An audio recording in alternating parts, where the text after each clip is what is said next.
Welcome everybody to this session. I've been looking forward to it and sort of rethinking every time in anticipation of a presentation, looking at what I've done in the past and wanting to have it be something special at this time. And so I was working the last few days on this, and hopefully it'll be something that's useful to you. Let me just start by sharing my screen. So what I'd like to start off with is just to summarize this focus on stacking polarities. The essence of the message today is that there are what we might call evil or bad results in the world. Poverty, racism, and sexism, and some of the disastrous impact of climate change can be seen as bad results or evil results, if you will.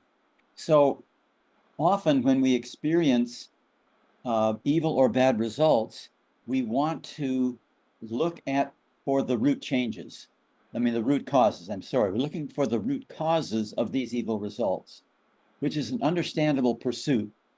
The problem is that we tend to assume that if there is an evil result, then there must be an inherently evil source, which we must find. We're sort of like we enter into the front end of a James Bond movie or something, and there's this evil happening, and we need to get to the evil source and somehow overwhelm it or destroy it or something. And I'm suggesting that that I think poverty, racism, sexism, and the devastation of climate change are significantly bad results that are happening. They exist in the world. Evil exists, if you will, in the world. But I'm suggesting that there is no inherently evil source. So this begs the question, if whatever we might call evil in the world does not have an evil source, then how do we explain the things that we would identify as evil in the world? And that's what we're going to be exploring today. What's an alternative source, and how to understand that in a way that enhances our capacity to see and love everyone and everything in the world. So the first thing I want to do is make a simple distinction that many of you might be familiar with between a problem you can solve and a polarity to leverage. And a problem, in this sort of simplistic model here, a problem requires either or thinking. A polarity, because it's about interdependence, requires both and thinking. So in a simple metaphoric example, you've got an opportunity to take a job someplace else from where you're working. The decision is, am I going to stay or am I going to leave? If you decide to stay, you solve the problem and you move on to other problems. There's nothing inherent in deciding to stay that means that you have to somehow, change jobs later. Or if you decide to change job, there's nothing inherent in that, that you can't do the other. So the basic dimension of this is that once you make a choice in a problem to solve and you've solved it, you can move on. And it's very essential. The problems can be as complicated as how do we get somebody to the moon and back safely, or how do we combine a camera with a computer with a telephone. And there's all sorts of either or choices that we need to make in the creation of these products or these services. So or thinking is absolutely essential, either or thinking. The difficulty with either or thinking is when we bring it to deal with a polarity, with an interdependency. So for example, if we bring or thinking to the phenomena of inhaling or exhaling, it doesn't make any sense. It doesn't make sense for us to fight over whether we're going to be inhalers or exhalers for the future, because automatically we know, because we're so familiar with inhaling and exhaling, that or doesn't make sense. We know over time we're going to have to do both. So what's required if you do have a polarity, the first thing that's required is that you have and. You connect them with and. We need to inhale and exhale. The next thing to be aware of in terms of a polarity is that the two poles sit within an energy system. And that energy system oscillates between and around the two poles. And as it cuts between them, it differentiates them. So inhaling and exhaling never become the same thing. You're not compromising to get some medium in the middle between inhaling and exhaling. That won't work. So it crosses between them to differentiate them. That's a yang energy dimension of a polarity is crossing in between. However, it also continues and wraps around and holds the two together. So they're separate, but they're a part of an integrated pair, an interdependent pair. A couple of other dimensions of this, and if you just join me here with your own breathing and controlling your breathing here, for example, to see what happens as you follow this infinity loop. So if you'd inhale deeply, please. So you inhale deeply, you get oxygen, but as you hold that oxygen over time, you're going to experience the limits of inhaling alone, have excess carbon dioxide. Go ahead and exhale if you haven't. When you exhale, notice what a natural thing this is to do, but it's not a solution to the quote breathing problem. If you hold that exhalation long enough, you'll experience a lack of oxygen and predictably inhale again. Now, this relatively simplistic model helps us appreciate a number of things about polarities that apply universally. So as we've mentioned, the first is that if you've got two poles of polarity, you need to connect them with and. We can inhale and exhale. The other thing is that each pole brings something positive to the relationship. So inhaling gets you oxygen, exhaling clears out carbon dioxide. So these two need each other. We need both upside. The other thing is that each pole has its own limitation. And you experience that limitation as you hold on to that pole. So if you hold on to your inhaling long enough, you'll experience its limits. When you experience those limits, the natural thing to do is to go to the upside of the other pole. So a part of what's going on in this energy system is there's two sort of from two dimensions. So for example, if you've got excess carbon dioxide, you need to go from that to clearing out carbon dioxide.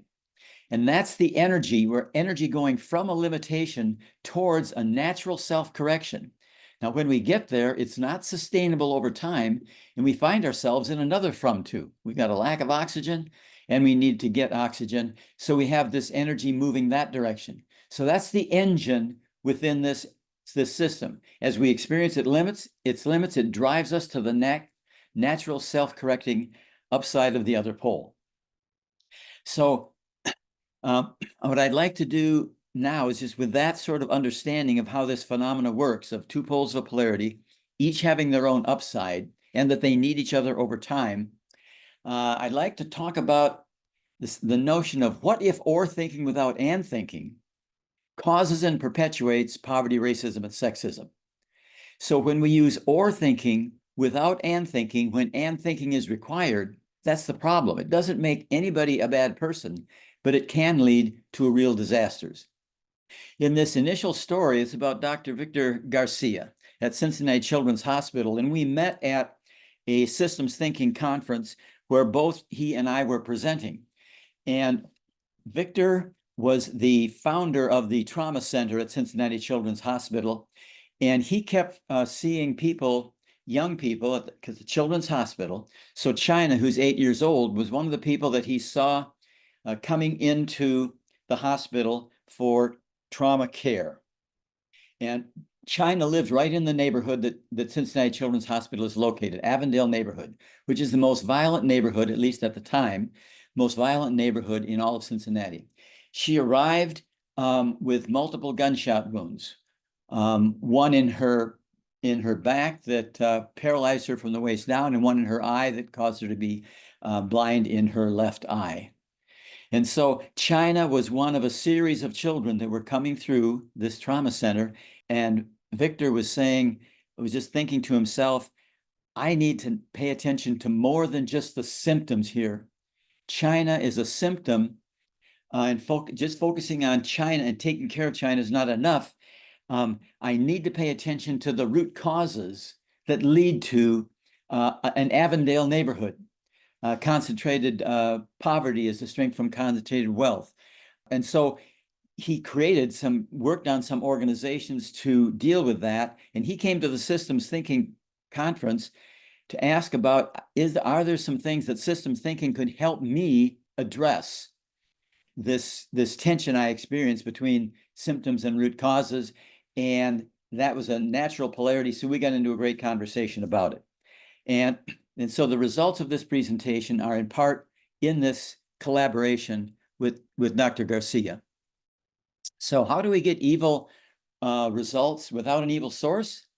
Well, if we look at evil results as a symptom, I'm sorry, look at it as a symptom, and we want to go back behind that and say, well, what might be the root cause of this symptom or the evil source?